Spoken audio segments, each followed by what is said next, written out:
Have you ever been browsing Steam and noticed that the new and trending section always has something in there that's a little questionable? I just love how wildly the quality of titles in this section varies. And in the last video where I learned I could sort all of Steam by new, I had a lot of fun digging through all the weird stuff looking for something good. So here we go. Part 2, baby! The first thing you realize when you sort Steam by new is that there is a lot of hentai, but don't worry, I actually had better luck this time finding good games, and this first one is one of those hidden gems I've been searching for. Amongst the anime titties and malware, I saw it, our first game, Children of the Sun. This game caught my eye for its artwork because, oh my god, this game's art style is incredible. Getting into the game, the main character immediately licks their gun like a lollipop. That's not very sanitary, my dude. So you already know we're in for a good time. We start off by watching a great animated cutscene that explains the backstory of our protagonist a little bit, followed by an equally great cutscene that explains that the enemies can in fact pee. All you really need to know about the main characters is that they're basically just butthurt that they lost their iPad privileges and is gonna take it out on the cultists that did that to her. You can basically think of her as an edgy teenage version of Yondu, except instead of controlling an arrow, she can brain blast so hard that she controls bullets. You pretty much run around with some serious back problems to get a good look at your victims, and when you're ready, you fire one shot, and from there you basically play connect the dots with people's heads. This mechanic is a lot of fun, and the sounds and visual feedback makes the gameplay super satisfying. It'll show you a map of your bullets' travel after each level so you can see your path of carnage from above, which is a nice touch. It wasn't just the gameplay that kept me hooked though. The cutscenes are all really well done, and I was always excited to reach one. They're also visually striking, and the game has a little sprinkling of weird stuff on top just to keep you on your toes. I just killed a man, now I'm horny. Oh. Okay. Children of the Sun nails the style and gameplay it was going for, and I'll absolutely be playing more of it in the future, so I'm giving it an 8 out of 10. But don't worry, I found bad games to show you too. Hello?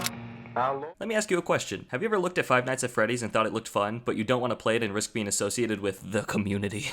Well, I have the perfect game to solve those problems. No longer will you need to worry about being called a furry, because I present to you Five Nights at Stalin. So don't worry, there's no furries here. He already killed them. The first thing you'll notice when starting the game is that if you're a small-brained individual like myself that only speaks America, you're gonna have a hard time. But that's alright, just guess buttons until you find start. Once you're in, I'm assuming the guy calling you is explaining how to play, but I can't understand him, so I played with the radio instead. Now this is a banger, dude. I started flipping through the security cameras, seeing if I could catch Stalin being a little mischievous, and then I learned I can hide under the desk, which will be useful later because Stalin seems to be on the move. He's relocated. Oh, there he is. Okay, we're good. And I can't shake the feeling that he's watching me. Oh, he's moved again. Uh-oh. You weren't doing anything, illegal, right? No war crimes or anything. I don't like that I don't know where he is. But he wasn't lost for long, because a few seconds later I saw this message, whatever that means, and got sent back to the title screen. I realized if I wanted to have a chance here, I'd have to find the English option. There's gotta be a way to set this to English. What button is this? That button quits the game. Alright, find a different button. So I did eventually find it and get to read the secrets the game was hiding from me. The game is fiction and has nothing to do with real people. Oh, it's a good thing Stalin isn't real. I was getting worried he actually existed. Unfortunately, being able to read the directions didn't really help much because the rules are a bit hard to follow. Don't breathe. Alright, you're the boss. Holy crap. Guess I didn't follow Stalin's 10 Commandments very good. Oh well. I would have given this game a 2, but it does have this cat playing a guitar in it, so it's gotta be at least a 3. I mean, come on. Look at him go.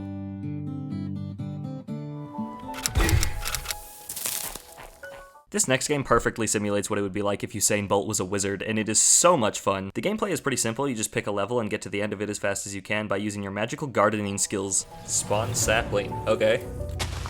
Now what? The plants you spawn are your movement abilities, and they are very addictive. Just controlling this game feels good. It was so much fun that before even moving on to level 2, I replayed the tutorial level about 50 times just trying to beat my own best. Come on, come on, come on, come on, come on, come on. Yes! Let's go. On from the tutorial then. Level 2 introduces bugs into the mix that you can kill with your magic bug spray scepter, and just like with the tutorial level, I just couldn't stop trying to go faster. We got bronze. I could totally do silver. Nice.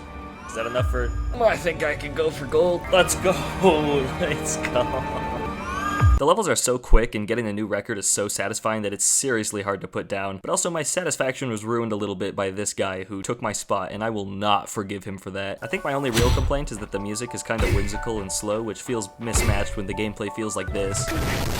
And after playing this game, I gave Neon White a try for its similar gameplay, and I feel like they've got the music style right for this type of game.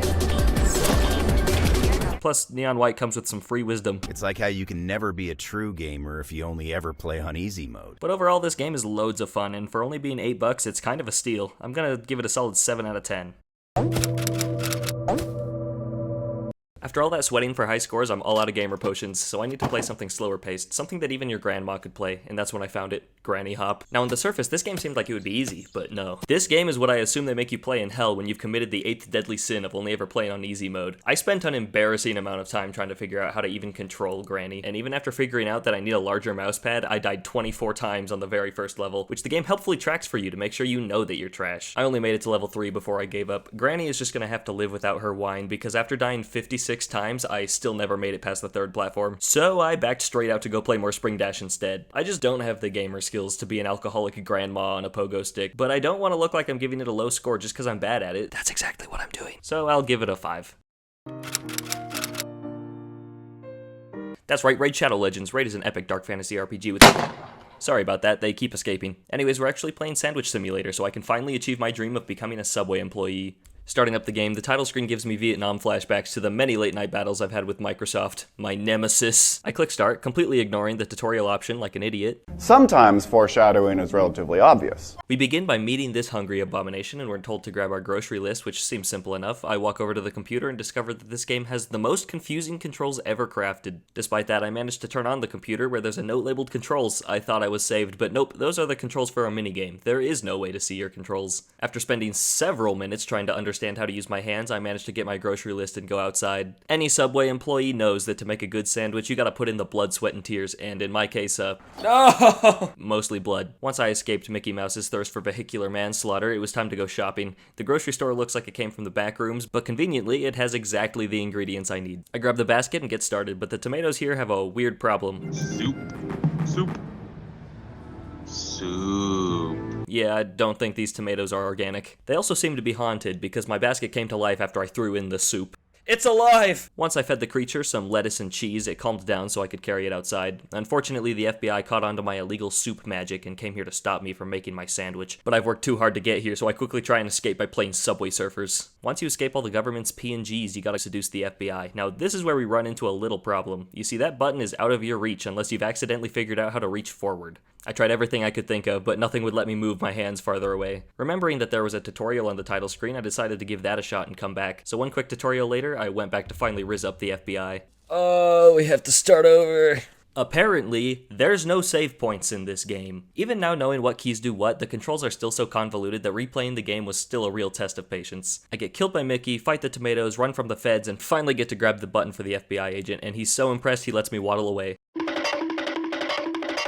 All I have to do now is get back to my house and finally make that sandwich. Mickey Mouse wasn't done hurting me yet though, because he ran me over again and pushed away my basket before I could come to take it. The basket didn't respawn. I had to start the game all over again. For the 3rd time now, I crossed the street, got my groceries, seduced the FBI, and prepared myself to face Mickey again with some fishing to clear my mind. But then I had a genius idea to outsmart the rat. My hands aren't attached to my body. There are no bones to limit me, so my hands can probably float anywhere. I grabbed my groceries and started seeing how far away I could hold them. Before long, my precious tomatoes were at a safe distance. I gently set them down on the other side of the highway. The rodent has been defeated. I ran across the street and realized I caused a new problem. I was able to get it down, but the food seemed reluctant to get through my door, and when I forced it through, it all started levitating away. Luckily, I was able to catch them before they escaped, and I got started on chopping up those ingredients. I summoned all of my Subway employee knowledge and began crafting a sandwich to make Gordon Ramsay proud. I carefully laid out the ingredients and put on the top slice of bread. It was done. The perfect sandwich. It was so magnificent that merely holding it made the roof of my house open as I ascended towards Subway heaven. How high up are we going? No! My sandwich! No!